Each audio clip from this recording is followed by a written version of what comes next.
Voy a pedirles que hablamos la escritura en el Salmo 60.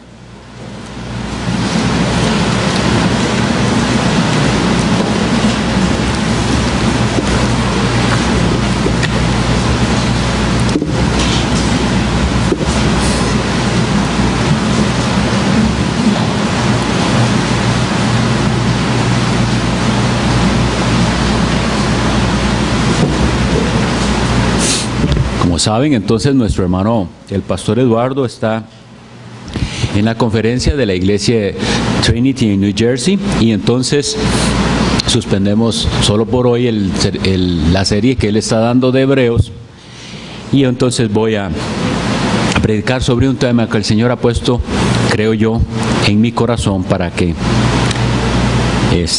seamos edificados. Es el versículo 4 del Salmo 60. Salmo 60, versículo 4. Has dado a los que te temen bandera que alcen por causa de la verdad. ¿Qué es una bandera? ¿Para qué se usa una bandera? La bandera es un símbolo, es una insignia que se levanta para identificarse, sea con un país, con una nación. También una bandera identifica a un ejército o a un batallón dentro de un ejército.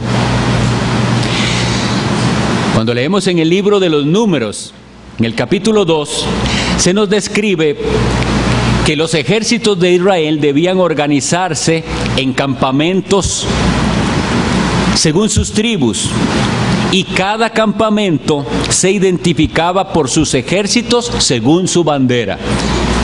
Este es un ejemplo del uso de las banderas. Este salmo que acabamos de leer afirma que Dios a los suyos, a los que le temen, Él les ha dado una bandera. Y la razón por la cual Dios ha dado una bandera a los que le temen es por la verdad. Por causa de la verdad, para anunciarla, para defenderla. En cierto sentido, cada iglesia debe levantar una bandera y debe procurar que esa bandera sea lo más similar posible a la que Cristo y los apóstoles plantaron allá en Jerusalén para la primera iglesia. Es decir, esa bandera debe identificarnos lo más fielmente posible con el cristianismo original. Lamentablemente,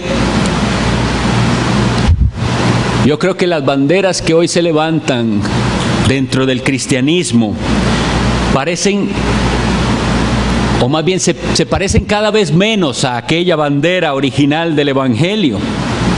Y entonces es nuestro deber poner atención a esto. La motivación por qué traigo este tema hoy. El Señor nos ha bendecido en años recientes, nos ha bendecido con una comprensión más clara de su Evangelio y con un mayor progreso en la aplicación de las verdades bíblicas que hemos abrazado. El Señor también nos ha concedido, y hemos visto venir muchas más personas de las que antes venían, y personas que vienen con el deseo y la necesidad de ser pastoreados bíblicamente. Y esas personas han invitado a otros, y esos han invitado a otros. Y por eso tenemos hoy el problema de espacio a veces. Gracias a Dios por esto. Gracias a Dios por lo que Él ha hecho. Pero entonces, ¿por qué hago referencia a esto? Es que una de las interrogantes más comunes que surgen cuando los hermanos traen visitas a los cultos dominicales es con respecto al nombre de la iglesia.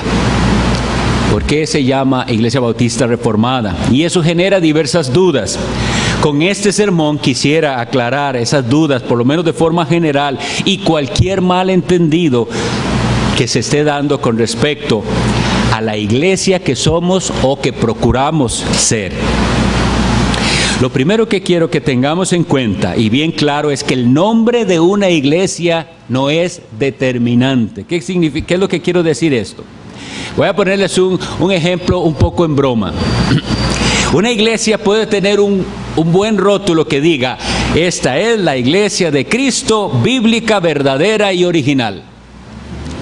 Y sin embargo, esa iglesia no ser ni bíblica, ser una iglesia falsa y estar muy lejos del modelo original que encontramos en el Nuevo Testamento. Por eso es que les digo que el nombre no es determinante. Lo importante va a ser indagar en las doctrinas que cree una iglesia y si esas doctrinas son verdaderamente bíblicas y si esa iglesia está procurando vivir en concordancia con esas doctrinas. Eso es lo determinante. Yo para este sermón me sentí motivado por otro sermón que en otro momento, hace muchos años, hizo un pastor que se llama Jim Sabastio en una iglesia reformada, la Iglesia Bautista Reformada de Louisville, Kentucky. Y él hizo un sermón que a mí me bendijo mucho y ha servido a muchos que han leído el documento en inglés. Yo lo traduje hace muchos años, pero espero yo que este sermón, y como ahora quedan grabados, pudieran recomendarlo si ustedes tienen personas con dudas con respecto a la clase de iglesia que nosotros somos o procuramos ser, o las iglesias que se suelen identificar con este nombre. Entonces pensemos esto: un nombre es importante, pero a la vez puede ser inútil. Vamos a recalcar que el nombre de una iglesia no nos dice por sí mismo qué clase de iglesia es, porque las iglesias van a tener que escoger el nombre según las circunstancias y el contexto en el cual se desarrollen. Nosotros, por ejemplo, tenemos compañerismo con iglesias hermanas, iglesias que consideramos de nuestra misma fe y práctica, que no se llaman Iglesia Bautista Reformada. Y sin embargo, como les digo, ellos tienen la misma fe, la misma comprensión del Evangelio y se adhieren a las mismas doctrinas que nosotros nos adherimos.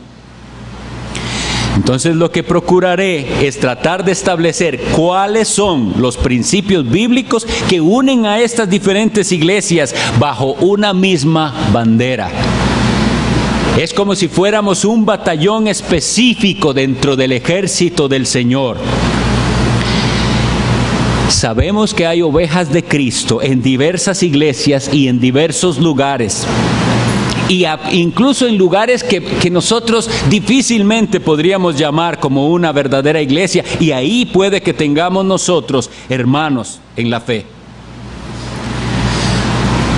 También quiero aclarar desde el inicio que nosotros no pretendemos que nuestras iglesias son perfectas o libres de imperfección. Estamos muy lejos de la perfección. Pero consideramos que nuestro campamento, por decirlo así, se caracteriza porque levantamos una bandera que procura ser lo más fiel al Señor, porque esa es la bandera que Él dio a los que le temen. Si uno levanta una bandera, pero los colores de esa bandera y las franjas no se pueden identificar bien, ¿cómo sabremos a quién pertenece? ¿A cuál país o ejército? Solo piensen, vemos una bandera levantada y uno se queda pensando, ¿de dónde es esa bandera? Bueno, las franjas parece que es fuera de tal país, pero el color no, etcétera. Si no, espero que la ilustración sirva. Veo la bandera, pero sus colores y su forma no me ayuda a saber de cuál país es o a quién identifica. Entonces, debemos tener bien claro esto para levantar una bandera que se sepa identificar y que cuando la vean, estamos hablando de la doctrina y práctica, ¿verdad?, tengan claridad qué clase de iglesia es esa. Con respecto a este nombre que hemos usado, Bautista Reformado, no existe un copyright, por decirlo así, o sea, una patente. No significa que si una iglesia por ahí pone ese nombre, Iglesia Bautista Reformado, va a haber alguien que supervise si cumple con ciertas cosas que se supone que una iglesia bautista reformada debería cumplir. No hay tal cosa, porque nosotros no funcionamos como una secta. No funcionamos, por decir algo, como los mormones, que tienen su sede en el estado de Utah, en Estados Unidos, y de ahí parten todas las directrices, y donde sea que haya una capilla mormona, tiene un estándar dirigido por una oficina, o los Testigos de Jehová. Ni siquiera como funcionan las denominaciones, que tienen una oficina central y todas las iglesias que dependen de ellos. No es así. Nosotros somos iglesias independientes. Son iglesias que, como veremos, se identifican con los bautistas históricos, no necesariamente con los bautistas modernos. Y nos identificamos con los reformados históricos, no necesariamente con los reformados modernos. Este nombre bautista reformado se comenzó a usar por ahí de los años 60, por 1960 por ahí. Y hay algunos dentro del campo de nuestros hermanos bautistas que dicen, no deberíamos ponerle nada al nombre, porque simplemente nosotros somos los bautistas originales, eso es lo que procuramos ser, los bautistas del siglo XVII.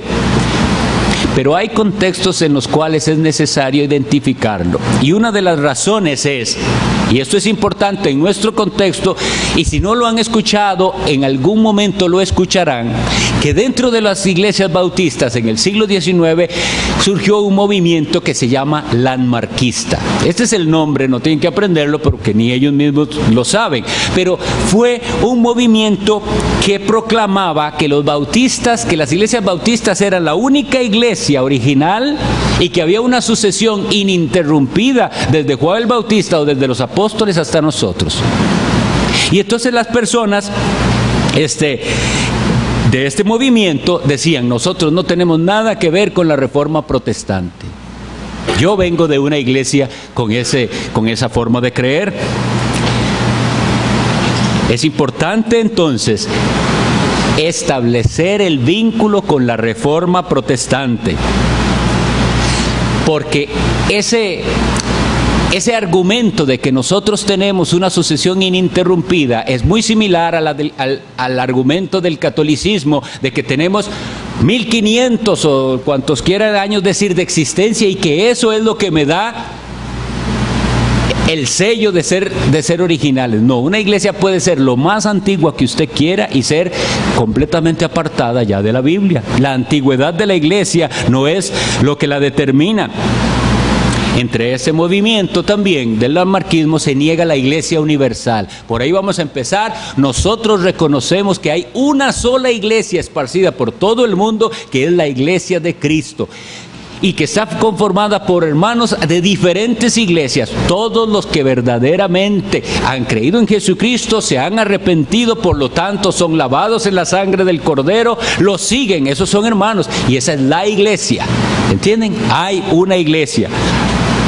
De manera que si usted es de los que ha escuchado o viene de un contexto como el que yo les decía, en el que se afirma que los bautistas no somos protestantes, porque hay una supuesta sucesión ininterrumpida desde la época apostólica, sepa que esa afirmación no tiene sustento histórico. Los bautistas particulares, porque había otros que se llaman generales, eso lo dio extensamente el pastor Eduardo, pero los bautistas particulares del siglo XVII provienen del movimiento puritano inglés en su facción separatista e independiente. Particulares, ¿por qué? Porque creían que Jesucristo murió por los elegidos, y eso los separaba de los que creían que Cristo murió por todo el mundo, sin excepción. Bueno, pues las iglesias bautistas particulares redactaron una primera confesión de fe en el año de 1644 y luego tomaron una confesión que es presbiteriana, que se llama de Westminster, y la modificaron levemente para publicarla en el año 1677. Pero ellos no pudieron publicarla abiertamente hasta el año 1689 por causa de la persecución. Fue en el año 1688 que el rey de Inglaterra quitó la prohibición de que los bautistas se reunieran libremente. Entonces aprovechan ese momento para publicar la declaración de su fe. A esa confesión se le llama la Segunda Confesión de Londres y es el documento que define las doctrinas a las que se adhieren las iglesias que hoy se suelen llamar bautistas reformadas. Hay iglesias en diversos países que han adoptado el nombre diferente: iglesia bíblica, iglesia evangélica, iglesia de la gracia, etc. Sin embargo, se consideran bautistas reformados. ¿Por qué? Porque se suscriben a ese documento que nosotros también consideramos como la mejor interpretación de las doctrinas bíblicas, que es la Segunda Confesión de Londres. ¿Por qué ese nombre, reformados? Miren, el orgullo es tanto dentro de ciertos hermanos bautistas que a mí me han preguntado: ¿qué tienen que reformar ustedes? Nuestras iglesias no necesitan ninguna reforma. Y eso es realmente una actitud arrogante, porque todos necesitamos cambios para ser más bíblicos. Nuestra actitud debe ser entonces de humildad y de reconocer que entre más estudiamos la Biblia, entre más estudiamos la palabra de Dios, nos damos cuenta cuán lejos estamos de cómo tienen que hacerse las cosas y ser. Entonces, todos deberíamos esforzarnos por volver a la forma original, que eso es lo que quisiéramos decir con esa palabra en un sentido, a la forma original del cristianismo, en todos los aspectos. Pero no es solo por esa razón que nos llamamos reformados, por las ganas de volver a la forma original del cristianismo, sino que ese adjetivo nos identifica con los principios que compartimos con los protestantes del siglo XVI. Aunque los protestantes o reformadores del siglo XVI no lo establecieron así ellos mismos, hay 5 puntos esenciales que llamamos nosotros las 5 solas, que ellos las abrazaron y las defendieron ante el catolicismo romano. El catolicismo romano ya había dominado por 1000 años. Y la Reforma Protestante surge levantando, por decirlo así, esa bandera con 5 puntos que llamamos las 5 solas. Como ustedes han de saber, en aquellas épocas el lenguaje para documentos eclesiásticos era el latín. Entonces se promulgaron en latín: sola scriptura, sola gratia, sola fide, solus Christus, soli Deo gloria. Hoy voy a decirles brevemente de qué se tratan. El primero es sola scriptura, o sea, solo creemos en las Sagradas Escrituras, en la Biblia. Es el principal de los 5 puntos, porque las iglesias de la Reforma se aferraban a la Biblia como única regla de fe y de práctica para los cristianos. Esto es lo que enfatiza nuestra confesión cuando lo dice de la siguiente manera. Pongan atención, brevemente la comento. Las Sagradas Escrituras son la única y toda suficiente, segura e infalible regla del conocimiento, fe y obediencia salvadoras. O sea, no hay nada más que añadirle a esto. Aquí está todo lo que yo tengo que saber.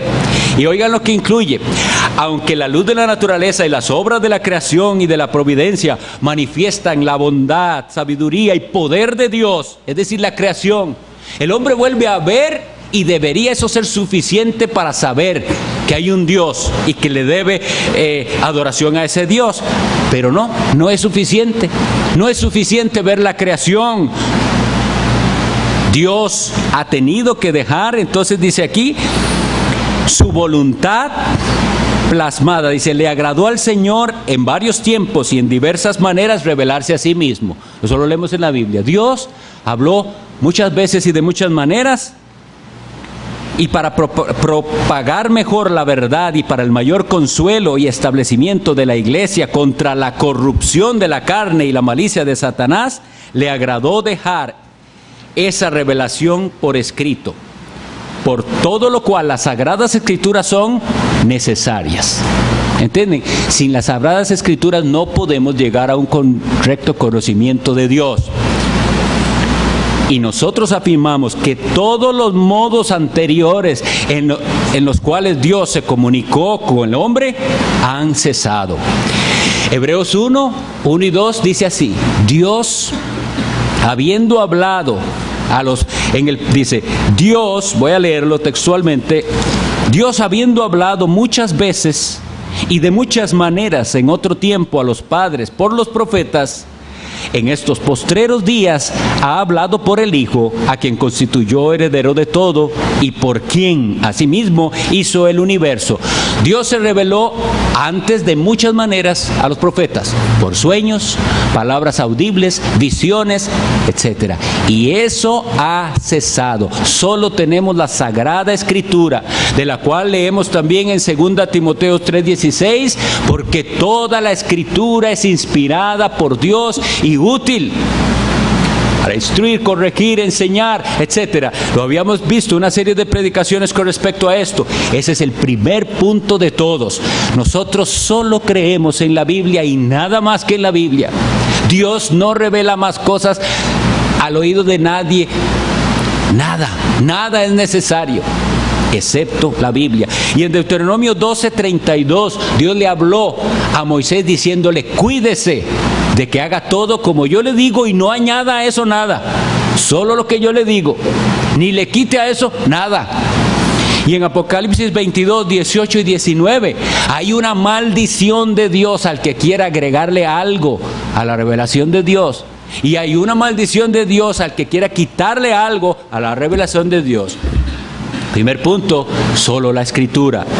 El segundo es sola gratia. La situación de la humanidad, hermanos, la situación de la humanidad es tan grave y el pecado afectó a la humanidad de tal manera que nadie puede ser salvo si no es por la gracia de Dios. No hay nada que el hombre pueda hacer para salvarse. Dios es quien salva y el hombre no puede colaborar en lo más mínimo para hacerse merecedor del favor de Dios. Dios fue quien orquestó el plan para salvar a un pueblo de entre esta humanidad perdida. Y con respecto a esto, lo afirma nuestra confesión así: a aquellos que Dios ha predestinado para vida desde antes que fuesen puestos los fundamentos del mundo, conforme a su eterno e inmutable propósito y al consejo y beneplácito secreto de su propia voluntad, los ha escogido en Cristo para la gloria eterna. Mas esto por su libre gracia y puro amor, sin cualquier otra cosa en la criatura como condición o causa que le mueva a ello. ¿Qué versículo tenemos? Efesios 2, 8 y 9. Porque por gracia sois salvos por medio de la fe, y esto no de vosotros, pues es don de Dios, no por obras, para que nadie se gloríe. Y esto nos lleva a entender que solo por la fe, ese es el tercero, sola fide. El instrumento que Dios determinó para salvar a los pecadores es únicamente la fe. Todos los que han sido salvados en el pasado, o son salvados en el presente, o serán salvados en el futuro, es únicamente por fe.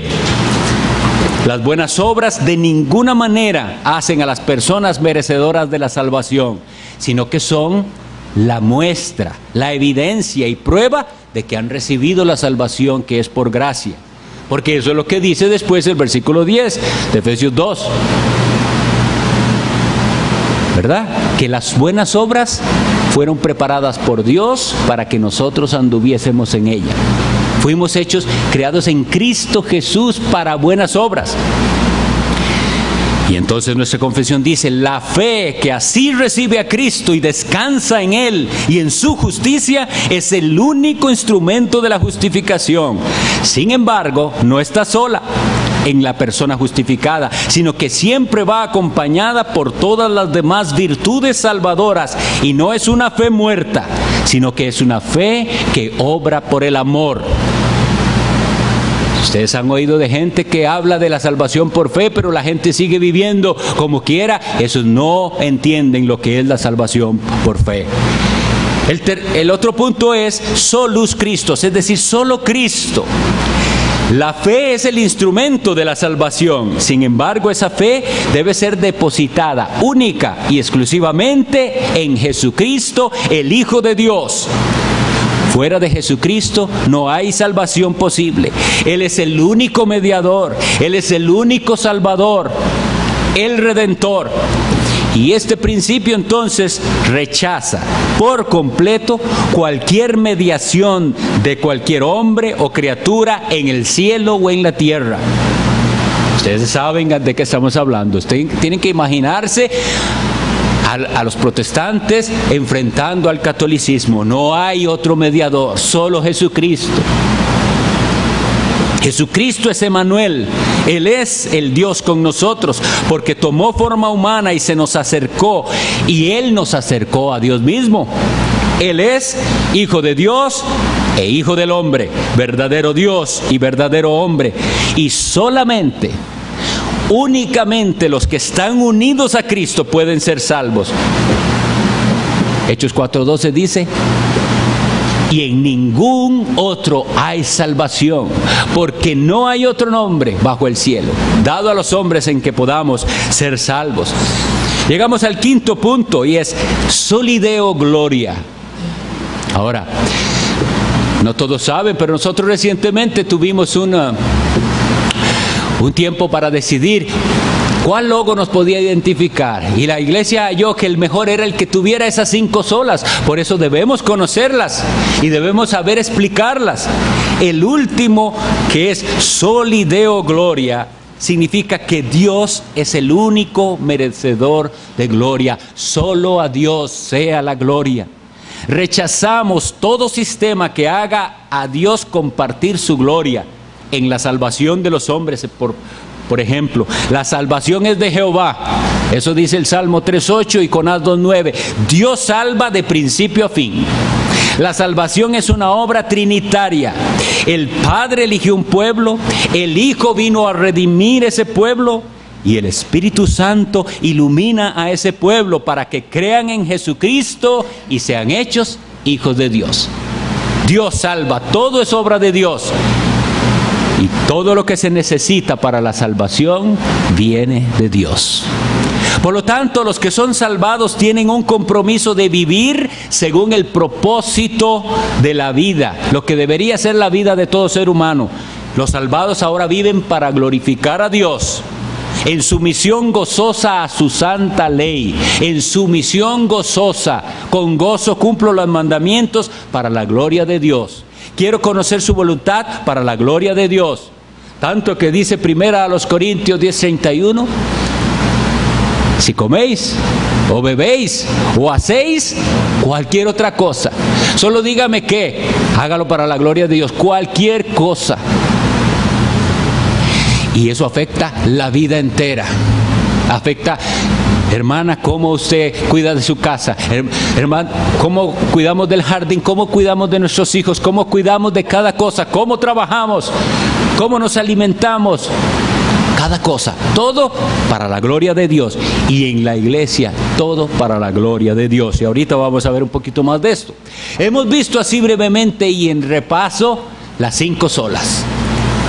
Por eso quisimos poner el calificativo reformados. Y esto es a lo que se adherían las iglesias reformadas históricamente. Hoy hay iglesias que pueden decir reformadas y están más lejos de eso, tristemente. Puedo darles ejemplos, pero no quiero en este momento decir nombres. Luego vamos a ver por qué conservamos el término bautista. Bautista se refiere básicamente a nuestra creencia con respecto al bautismo. Creemos que debe ser el bautismo administrado únicamente por inmersión. Esto significa que la persona es sumergida en agua y que deben ser bautizadas únicamente las personas que pueden dar un testimonio de arrepentimiento y de haber creído de verdad en Jesucristo. Esto tiene implicaciones en cuanto a lo que creemos entonces de la iglesia. Y quisiera también comentarles, en el pasado solamente los bautistas bautizaban creyentes y por inmersión. Bueno, y los anabaptistas desde que practicaban esto, aunque no desde el principio por inmersión, pero creían que debía ser solo a creyentes. La Reforma Protestante no creyó esto de primeras. Ellos siguieron bautizando a los bebés, y de hecho nuestros hermanos presbiterianos y algunos reformados y los episcopales, etcétera, y hasta los metodistas siguen haciendo el rito de bautizar bebés. Entonces, por mucho tiempo solo los bautistas se sostenían que el bautismo es para creyentes, pero a partir del siglo XIX muchísimas sectas tomaron esa enseñanza también, y de hecho hoy en día la mayoría de los evangélicos creen así, y en ese sentido son bautistas. Creen que los únicos que deberían ser bautizados son personas que pueden dar profesión de fe. Pero ojo, atención, dar profesión de fe no es venir y hacer una oración o decir yo creo. Tiene que haber una comprobación de esa fe. Esos son los que deberían ser bautizados. No cualquiera que dice yo creo, sino el que puede dar un testimonio creíble de salvación. Bueno, como les decía, esto tiene implicaciones en lo que creemos de la iglesia. Nosotros creemos que la iglesia debe ser muy cuidadosa en cuanto a las personas que se pueden recibir como miembros de la iglesia.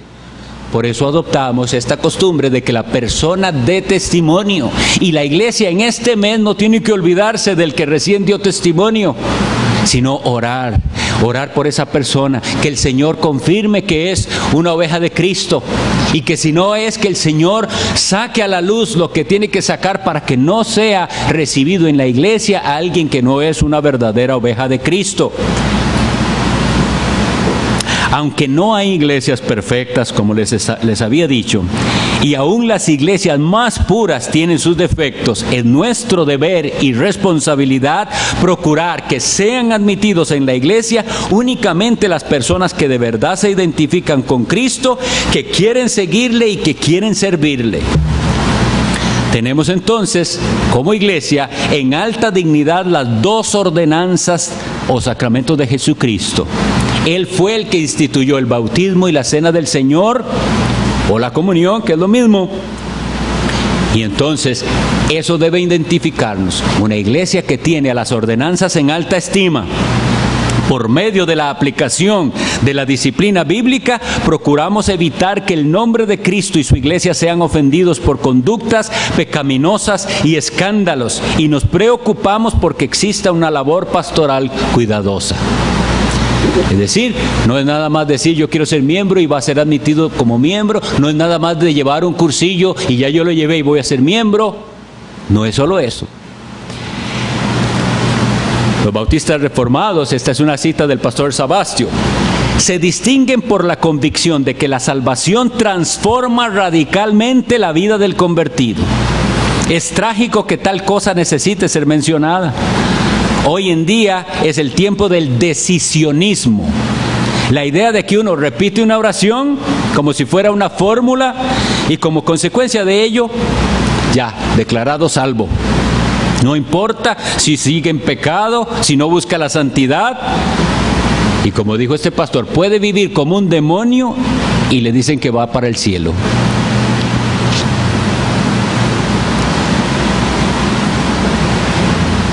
La gracia no es libertinaje. Cuando el apóstol Pablo nos habla de la conversión, habla de formas que comprueban que hubo un cambio. Las personas pasaron de la oscuridad a la luz. Y hay muchísimas citas que podemos ver, pero Jesucristo es un Salvador verdadero. Él nos salva de nuestros pecados, no nos deja en el pecado.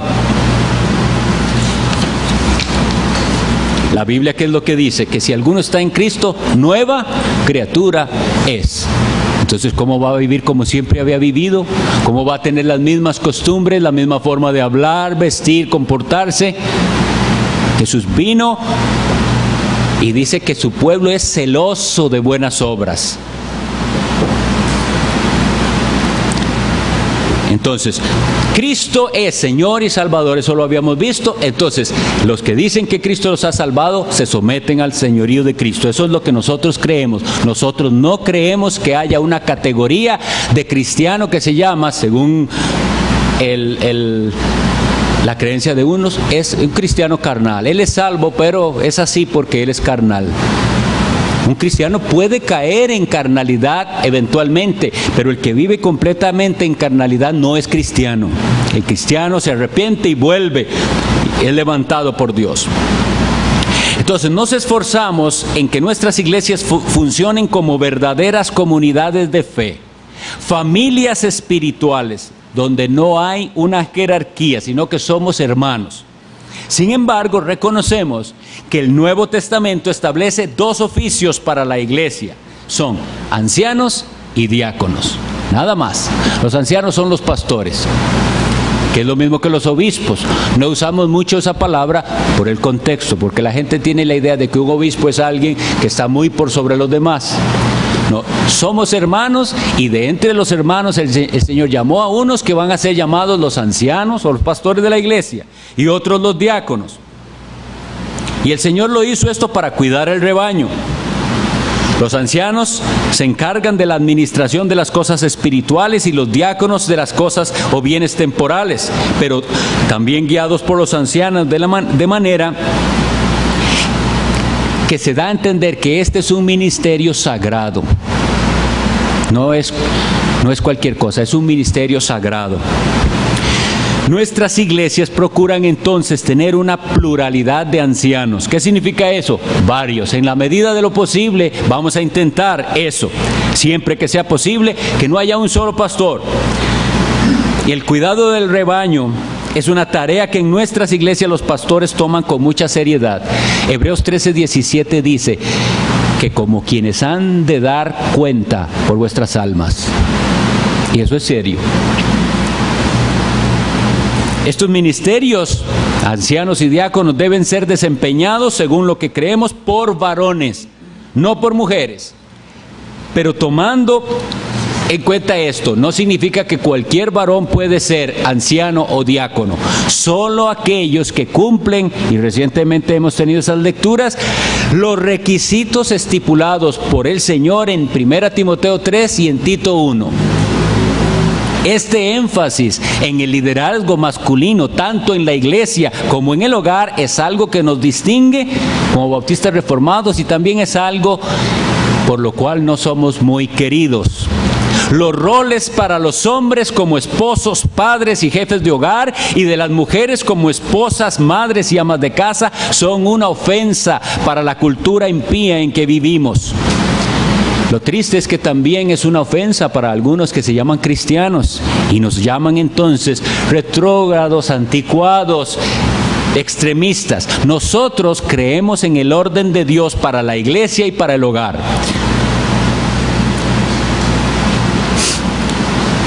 Finalmente, las dos características que nos representan menor aceptación dentro del pueblo cristiano son la vigencia de los 10 mandamientos y el principio regulativo de la adoración. En cuanto a lo primero, sostenemos que el cuarto mandamiento, que mandaba a guardar el séptimo día, debe ser observado ahora a la luz del Nuevo Testamento, apartando el domingo para la adoración y teniendo especial cuidado de no profanar el día del Señor intencionalmente. No dedicarlo a actividades laborales o de entretenimiento, y dedicarlo más bien especialmente al Señor, al servicio de los hermanos y a las obras de misericordia. Estamos contra esa idea que prevalece entre los cristianos modernos, de que con 2 horas que usted le dedique el domingo a Dios, ya guardó el mandamiento. Nosotros no creemos eso, y por eso es que tenemos escuela dominical, culto de la mañana, culto de la tarde. Y todos los miembros de la iglesia deben estar presentes, a menos que tengan una justificación válida. La falta de comprensión de la ley de Dios y su lugar en la vida del cristiano es lo que hace que la gente se sorprenda de que nosotros estamos dispuestos a asistir 2 veces en un mismo día al culto. Y seamos claros con esto: guardar el cuarto mandamiento no nos hace salvos, pero los que han sido salvados desean guardar los mandamientos del Señor, y uno de ellos es el que nos manda a observar el día del Señor. Isaías 58, léanlo: si retrajeres del día de reposo tu pie. Espero que estén atentos todos los que son visitas, los que tienen interés en la iglesia, y que estén atentos los que ya son miembros y se les ha olvidado esto. En cuanto al estilo de adoración, creemos que los puritanos tenían mucha razón cuando hablaron sobre el principio regulativo. Precisamente ese apodo puritano les fue dado a los creyentes porque ellos procuraban un estilo de adoración más pura. La Iglesia de Inglaterra, que supuestamente había abrazado la Reforma, o de hecho la abrazó hasta cierto grado, todavía conservaba costumbres y prácticas en sus cultos que venían del catolicismo. Y también incluían elementos para los cuales no se puede encontrar un mandamiento en la Biblia. Los puritanos querían que la forma de culto fuera más pura y por eso les pusieron ese apodo. Ustedes los que quieren ese culto más puro, puritanos. El principio regulativo básicamente lo que significa es que si Dios no ha mandado expresamente que hagamos algo en el culto, no debemos hacerlo. Que el culto a Dios solo debería tener aquellos elementos para los cuales tengamos una instrucción específica en la Biblia. Creemos que el Dios 3 veces santo es digno de una adoración reverente y que no debemos incluir en los cultos nada que Dios no haya expresamente estipulado en su palabra. Esto hace que la predicación sea el centro de la adoración y que se incluyan solamente lecturas bíblicas, oraciones, cantos y salmos, sin añadir otras prácticas de invención humana y sin seguir las corrientes cambiantes del mundo. La música ha llegado a ser un ídolo para tantas personas. Es verdaderamente un ídolo que si visitan una iglesia y no escuchan los cantos de su preferencia, entonces eso es un obstáculo para considerar unirse a esa iglesia. Y eso ha pasado aquí. Hay personas que vienen y eso es lo que les ha obstaculizado a seguir viniendo. Y eso va a seguir pasando, creo yo, lamentablemente. Porque nunca debemos hacer cambios en la iglesia, en el culto, con el fin de agradar a los que vienen. Para eso no se hacen los cultos. El culto es para Dios y es a Él al cual debemos procurar agradar. Procuramos mantener un estilo de adoración reverente y no traer los estilos del mundo al culto, y en eso insistimos. Porque en la iglesia debemos hacer todo para la gloria de Dios, soli Deo gloria, y no complacer a las personas en sus gustos o preferencias. Ahora, oigan esto, que es una cita de Sabastio, me gustó mucho. Y sin embargo, esto no quiere decir que la iglesia es un lugar aburrido o sombrío, o sin emociones o sin vida. Eso no es lo que estamos diciendo. El lugar donde Dios habita es el lugar más glorioso, el más glorioso de la tierra. ¿Para quiénes? Para los que son santos. Los que son santos encuentran en la iglesia un oasis. Vienen con sed de Dios. Vienen buscando la gracia de Dios y aquí la encuentran. Sin embargo, la Biblia dice, el lugar donde Dios habita también es un lugar solemne y santo. ¿Qué dijo en Génesis 28:17 Jacob? Dice, cuán terrible es este lugar. No es otra cosa que casa de Dios y puerta del cielo. No es un vacilón, no venimos a, como se dice en nuestro país, vacilar, pero en otros países sería a bromear. No es eso lo que nos tiene aquí, no es el compañerismo. Este lugar se vuelve casa de Dios y puerta del cielo porque invocamos el nombre del Hijo de Dios, Jesucristo. Y eso nos identifica. ¿Nosotros anhelamos la salvación de los pecadores? Claro que sí. Y debemos y hacemos nuestro mejor esfuerzo por alcanzarlos para el Señor Jesucristo.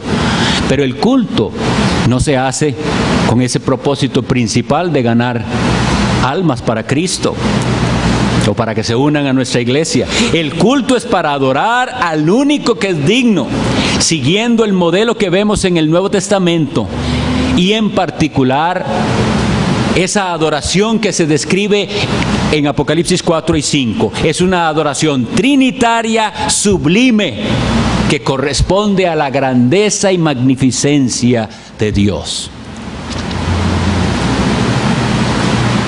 Todos los que profesan fe en el Señor Jesucristo están llamados a levantar una bandera junto con sus hermanos. Has dado a los que te temen bandera que alcen por causa de la verdad. La pregunta es, ¿se identifica usted con la bandera que esta iglesia en Los Lagos levanta como testimonio de Cristo? ¿Se identifica usted con esto que hemos brevemente repasado? Y si es así, es momento de tomar compromiso.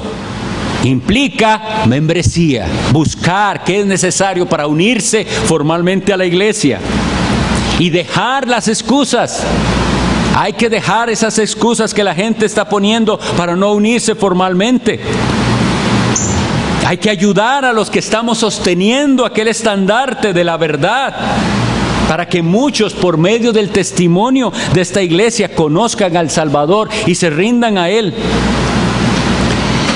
Pero si usted no se identifica con estos principios bíblicos que yo he descrito brevemente, ese estandarte de la verdad, esa es la bandera de Cristo, por decirlo así. Si no se identifica, no hay mucho más que pueda yo decirle. Esta no es la iglesia para usted y debería orar para que Dios le guíe sobre cuál es la iglesia correcta a la que usted debería unirse y estar sirviéndole a Dios ahí. Hay iglesias para todos los gustos. Eso es así. Para todos los gustos hay iglesia. Y lamentablemente la gente busca iglesias así, con respecto a sus preferencias particulares. Pero si usted busca una iglesia que tiene compromiso serio con la Biblia y la disposición de ir hasta donde la Biblia nos dice que vayamos, yo creo, sinceramente, que una iglesia que se adhiere a la Confesión de Londres es la mejor opción. Pero antes de que usted pueda levantar la bandera que Dios ha dado, debe verificar si usted es de los que tienen temor de Dios, porque Él dio esa bandera a los que le temen. No se trata de unirse a una iglesia. Usted puede unirse a la iglesia y seguir perdido en sus pecados y terminar en el infierno. Por eso es que lo enfatizo. Lo primero ¿es usted de los que temen a Dios? Ese es el principio de la sabiduría, temer a Dios. Pero si usted se duerme en el culto cuando hablan la palabra de Dios, y los que están durmiendo saben que estoy hablando de ellos, entonces, ¿para qué unirse a una iglesia con la que usted no se identifica? Estar aquí no le hace salvo. Busque una iglesia donde usted sí se goce en la palabra de Dios y adore a Dios con gozo. Si esta no es una iglesia, vaya a otra. Pero no obstaculice el curso de la iglesia de Dios, que va con un estandarte. Y la Biblia dice una promesa, que las puertas del Hades no prevalecerán contra la iglesia. Tal vez usted no tiene una bandera que levantar, no se identifica, y eso se nota en cómo es usted, en cómo es aquí y en cómo es afuera. Porque los que sí se identifican donde quiera que van, apenas pueden, levantan esa bandera. Ustedes han visto cómo son eso en los estadios de los diferentes países, y llevan su bandera, yo soy de aquí. No temen ni les da vergüenza identificarse, es un orgullo para ellos. ¿Con cuál se identifica usted? Has dado a los que te temen, y es Dios el que la da. Pídale al Señor. Vamos a orar.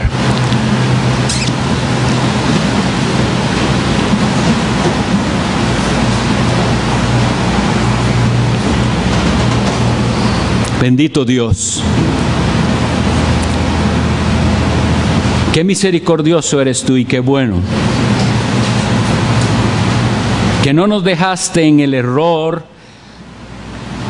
que no nos dejaste en el pecado para recibir la justa y merecida condenación, sino que nos has llamado a la comunión con tu Hijo, nuestro Señor Jesucristo.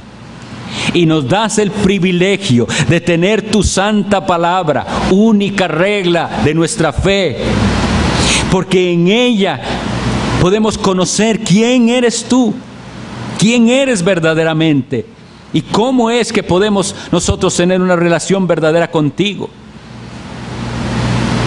Y a los que tú has llamado, a los que temen tu nombre, les has dado una bandera.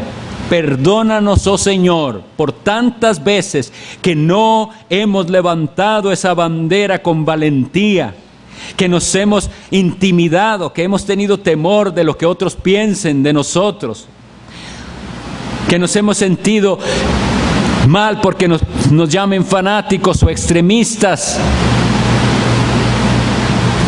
Oh Señor, perdónanos,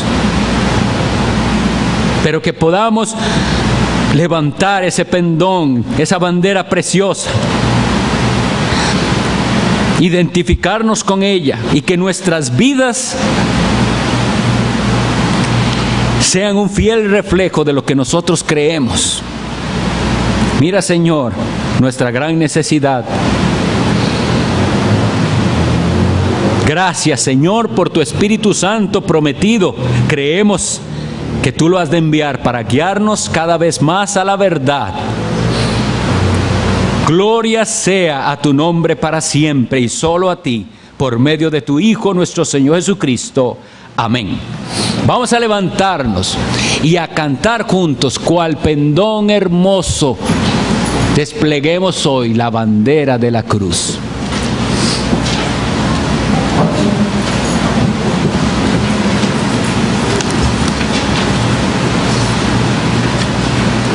Vamos a cantar las 3 estrofas.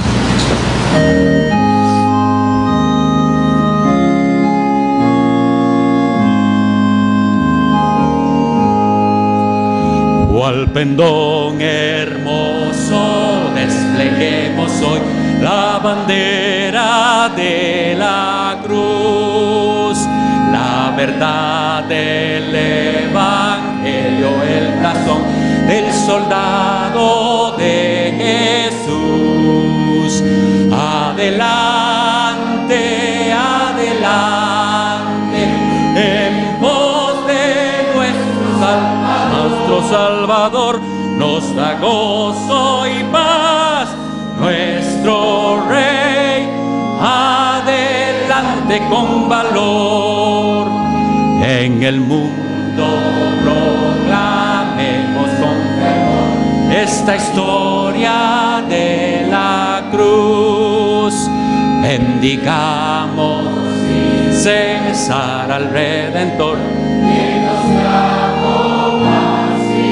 Adelante, adelante, adelante, en pos de nuestro Salvador, nos da gozo y paz nuestro Rey. Adelante con valor, en el cielo nuestro cántico será. Alabado sea Dios. Nuestro corazón aquí rebosará de amor y gratitud. Adelante, adelante, en pos de nuestro Salvador, nos da gozo y paz nuestro Rey. Adelante con valor. Que la paz de Dios sea con todos ustedes. Si alguien tiene dudas o preguntas, por favor busque a los ancianos. Nos vemos en la tarde en el servicio de las 5 de la tarde. Dios los bendiga.